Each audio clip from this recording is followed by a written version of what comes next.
Баршаңызға қайырлы кеш, құрметті көрермендер. Менің каналыма қош келдіңіздер. Өткенде сникерс тортын жасағанда мен сіздерге уәде еткен болатынмын. Келесіде тирамису тортын жасаймын деп. Мінекей, тирамису тортын жасадым. Менің жасаған тортым сіздерге ұнап, көңілдеріңізден шығып жатса, комментария қалдырып, лайк басып, каналыма тіркеліп, бұйырса алдағы уақытта ақуыздан рулет жасаймын. Соның жасалуын жіберіп болмас үшін қоңыраушаны баса кетіңіздер.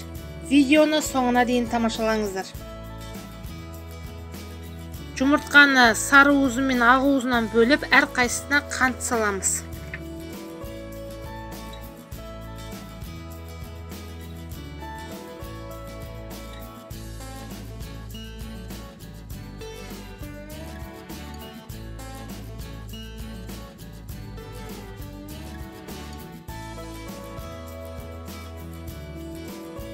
Електен өткізілген ұнға қопсытқыш салып араластырамыз.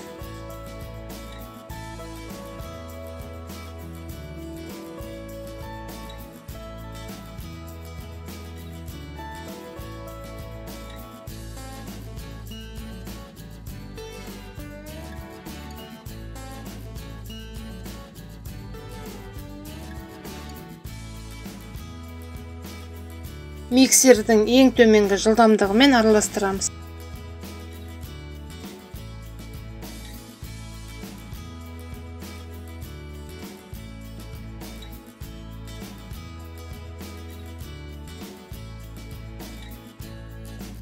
Күрекшенің көмегімен сұйықтығымызды араластырып, кондитерлік қалташаға саламыз. Мен салафанның бір жақ бұрышына салдым.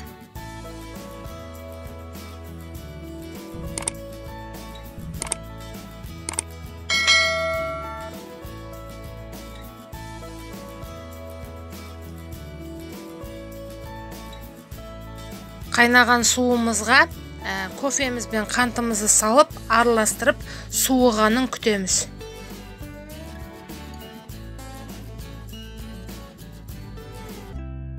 Отыз 32% кілегейімізді қоюланғанша араластырып, ірімшік сүзбесін салып араластырамыз.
Мінекей, құрметті көрермендер, менің сүйікті торттарымның бірі тирамису торты дайын.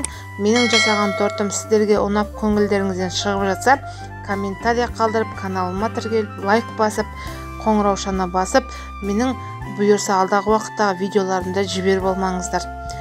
Сіздер де дәл осылай жасап, өз отбасыларыңызды қуантып, меймандарыңызды қарсы алыңыздар.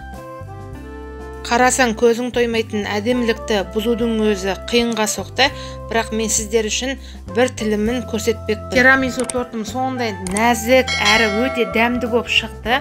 Менің жолдасым мен енеме қатты ұнады. Сіздің де отбасыңызға қатты ұнайды деген сенімдемін. Менің видеомды соңына дейін тамашалағандарыңызға көптен көп рахмет. Жаңа видеоларда жолыққанша сау саламатты болыңыздар.